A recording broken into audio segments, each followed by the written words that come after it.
the chaos continued across the country. We currently live in Los Angeles, not for long. And one of the reasons that we do not want to live in Los Angeles is because of incidents like this. So yesterday, down in Hollywood, last night, there were protests over Breonna Taylor. About 350 people apparently showed up at these protests.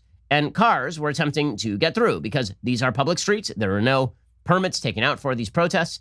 You know, you can see the spray paint on the sidewalks and in the middle of the street and all this. And you can see a huge crowd of people who are gathered in the middle of the street, again, protesting in the middle of a pandemic without any permit or anything else. But, you know, this is all good because we need this moment of racial reckoning, as Joe Biden has suggested. And what you'll see is a person in a white Prius simply trying to get through. This is obviously not somebody who's attempting to harm members of the crowd. This is a person who's probably trying to get home.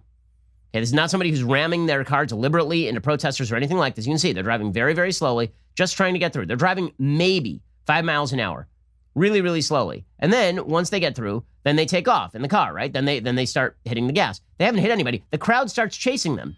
And then you will see this helicopter footage. You'll see a truck filled with looters who cut the guy off. Pretty much boxed in. They box him in. A Mustang approaches from behind, and he tries to back up. The Mustang blocks him, and they start beating the crap out of this person. Somebody reaches through the driver's side window, apparently grabbing the steering wheel. People start taking flagpoles and bicycles and smashing windows. Somebody takes a skateboard and smashes the front windshield of the car. And then the Prius takes off down the street. Okay, so the Prius didn't injure anybody. These people were trying to harm the driver inside. They were trying to beat the crap out of the car for the great sin of the person trying to get home. So what ends up happening?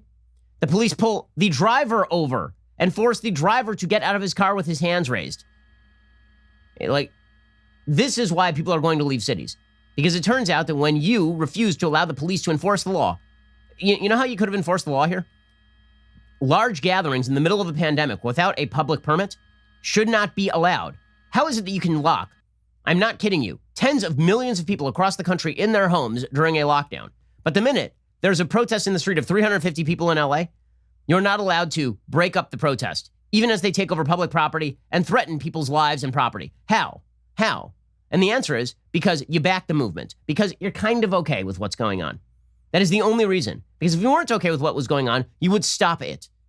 The good news is that our Democratic leadership is really talking these things down. I mean, they're really trying to calm the waters here. So Kamala Harris, the vice presidential candidate who's gone about as missing as it is possible for a VP candidate to go, she, along with Biden, are just hiding in the bunker. So Biden, I believe, called another lid today, which means that he has now been absent from the campaign trail like 10 of the last 13 days. And the media are like, oh, he's probably prepping for debate. It doesn't take 13 days to prep for a debate. And he's not prepping for debate. He's just hiding in the basement, hoping that Donald Trump's innate unpopularity with the American people lets Joe Biden sort of coast into office without having to get off his gurney. In any case, Kamala Harris tweeted out, Black Americans don't need to be reminded that inequity runs deep in our country. It's a painful reality every day. We will only begin to fully heal when our nation addresses the systemic racism in our laws, policies, and institutions. Joe Biden and I have a plan to do just that. No, you don't. No, you don't. And she tweeted out, keep speaking Breonna Taylor's name. Okay, again, there's still no evidence that, number one, Breonna Taylor was shot on purpose. Number two, that Breonna Taylor was shot because she was black. And there's no evidence this had anything to do with racism. It doesn't matter. It's seen as an element of the racist justice system, the racist policing system. The predictable result of all of this is the insanity that we have been seeing in our cities.